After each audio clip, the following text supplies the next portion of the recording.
Hello guys, welcome to my channel AFCI. दोस्तों मैं अर्जुन।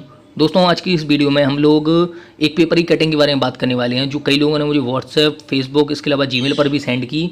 और ये जो कटिंग है इसके बारे में सब लोग यही जानना चाहते हैं कि आखिर इसकी सच्चाई है क्या, रियलिटी है क्या। तो इस वीडियो को आप कंप्लीट देखना है एंड तक, तब आप लोगों के कई सारे डाउट्स क्लियर हो जाएंगे। और इस कटिंग्स को लेकर मैंने कम्युनिटी गाइडलाइन में एक पोस्ट भी डाली थी कि आप लोग अपने क्वेश्चंस पूछ सकते हैं। तो सबके क्वेश्चन सेम ही थे, सबके आरआरसी ग्रुप डी से रिलेटेड ही थे क्वेश्चन। तो उसी के बारे में इस वीडियो में बताने वाला हूँ। सबसे पहले तो एक चीज़ जान लीजिए, ये जो कटिंग है अभी तक ऑफिशियली इस न्यूज़ को कहीं भी किसी भी आरआरबी ने पोस्ट नहीं किया है, ना ही किसी आरआरबी वेबसाइट पे है।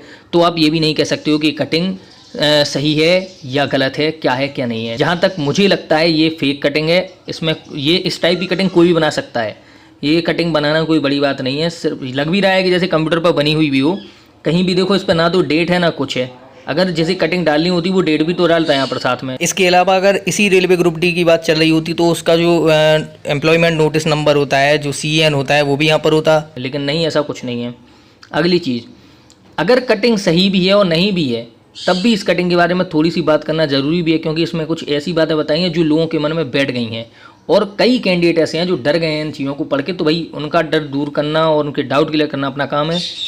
तो सबसे पहले इसके बारे में पढ़ लीजिए। सबसे पहली लाइन में दिया है कि रेलवे दस्तावेजों के मुताबिक booking clerk, supervisor, TTE cadre के समायोजन की तैयारी।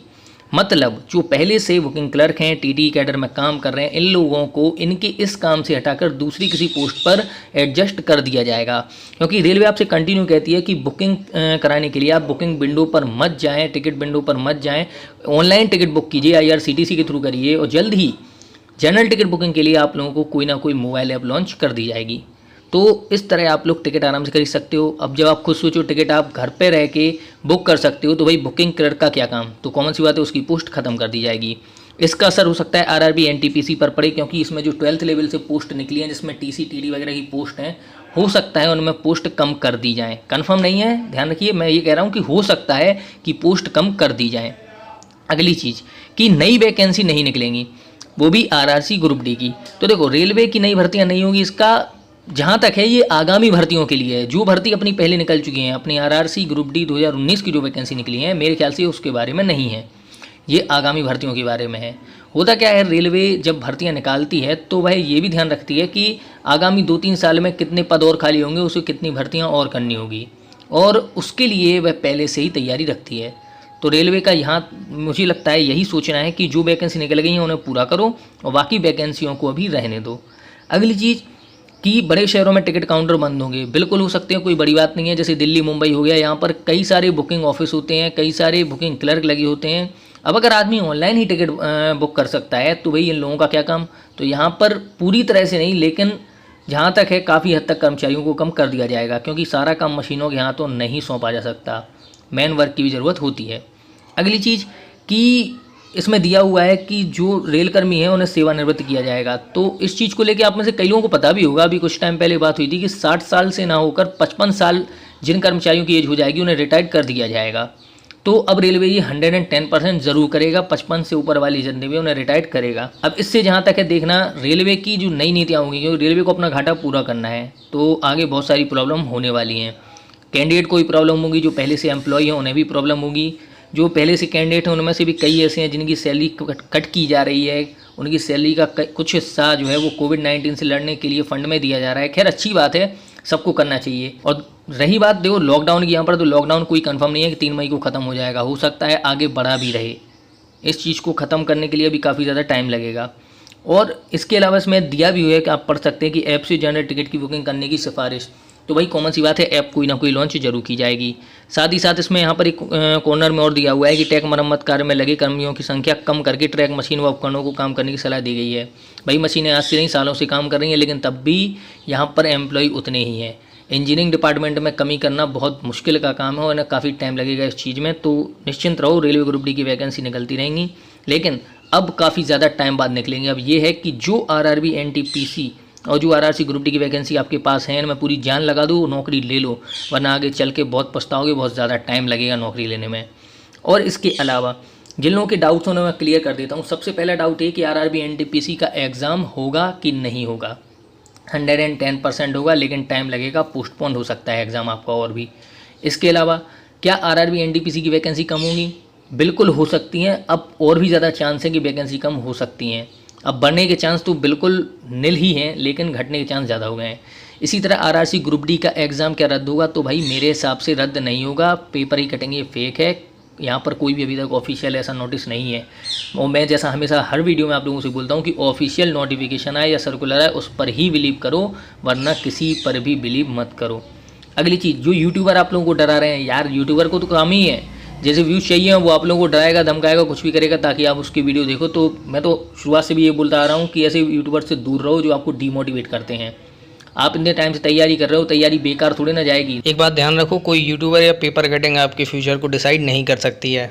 और रेलवे भी इतनी पागल नहीं है कि जो साल भर हो गया आप लोगों को आरआरबी एनटीपीसी और ग्रुप डी के लिए इस तरह रद्द कर देगी वैकेंसी आप लोगों की कंटिन्यू रहेंगी अभी भी।